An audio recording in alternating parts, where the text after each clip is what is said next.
香港后任行政长官梁振英在竞选期间被对手唐英年爆料，指他在03年曾说过出动防暴队镇压反对23条的民众，以及建议缩短续牌年期，向商业电台施压。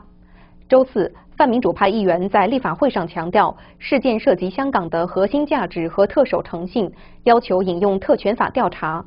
提出动议的立法会议员工党主席李佐仁表示，梁振英涉嫌以行政手段压制新闻言论自由和表达自由，关乎未来香港特首的诚信问題和香港的核心價值，公眾必須知道事件的真相。全香港都係受害人，特首嘅誠信呢樣嘢咁緊要，人哋水門事件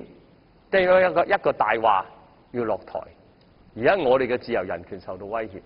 所以我哋一定要調查，所以我哋一定要俾公眾一個真相。多位泛民議員批評梁振英是一個很有語言技巧去誤導公眾的人，支持引用特權法進行調查。我睇唔到第時嘅特首，佢會唔會用其他更加不可告人嘅方式咧，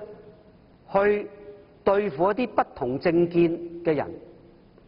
或者係用其他嘅方式去壓制和平示威，或者壓制表達上唔同意見嘅人士。我哋把你叫尚方寶劍又好，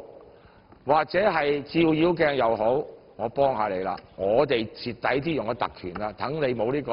尷尬啦，又有呢個免責嘅合理辯解喎，仲唔好？議案在建制派議員的反對下，以29票反對、18票贊成被否決。新唐人記者林秀儀、新寧香港報道。